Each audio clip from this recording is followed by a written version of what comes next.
That's right, guess who? The great and glorious, soon to be famous one day, Nick Dutch here yet again. Just some brief musings about, I guess, becoming a supernaturalist, becoming an occultist, and what that can actually mean for you as an individual who's approaching the subject of the supernatural, the occult, or other strange, weird stuff from the point of view of a newcomer, and how you then explain it to other people. What I've come to understand is that when you're asking people about supernatural things, the response you get back is not necessarily an indication of any real, spiritual truth or any facts about how the universe operates or how the world works. What you seem to get back is a glimpse into the mental world of the person who's giving you the response.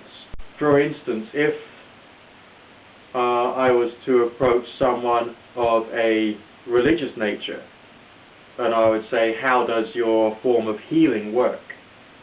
They might say, well, God manifests himself and he channels his energy through me, which would demonstrate that person is a theist. And as such, they're explaining their variety of supernaturalism, their variety of occultism, through the religious model of the world that they have. Likewise, if you've got someone with maybe a more pantheistic understanding, they may say it's due to spirits which are present in the area, or the spirits of nature.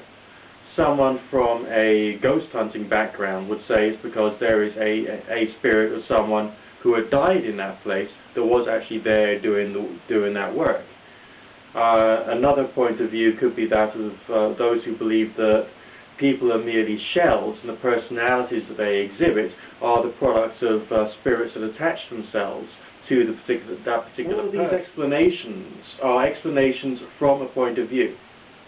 And realistically speaking, if we're trying to look at supernatural phenomena from the point of view of someone who's trying to get results, can we really see any of these points of view as being true?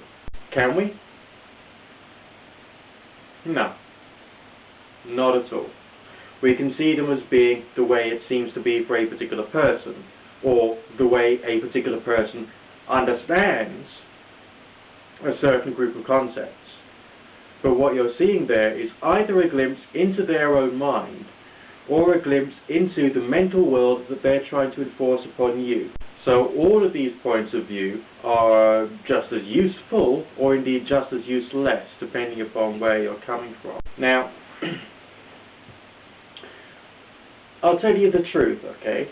I've done some strange things in my time, and I've gained some results that were as a direct result of my activity. I don't know if I've mentioned this to you before, but way back when I was in university, there was this time when I was doing a lot of practice with astral projection.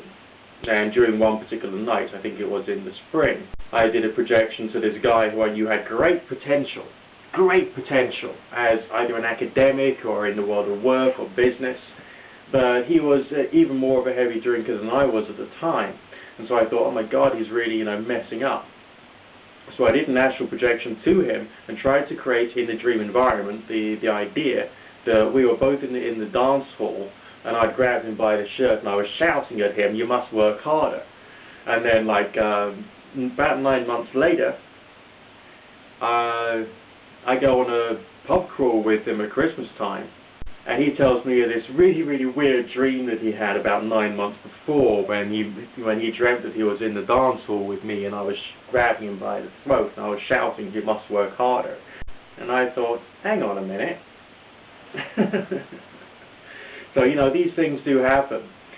Can I say for 1 minute, just for 1 minute, the precise mechanism that's actually made that happen? No. It may seem like that it was the astral body that I projected out to go and see him. It may seem like there was some spiritual telepathic connection, but I can't say precisely what that mechanism is. I just can't do it. All I can do is say what's happened. And the only other thing that I would say is I know that I was in a meditative state when I was doing this, a very deep meditative state.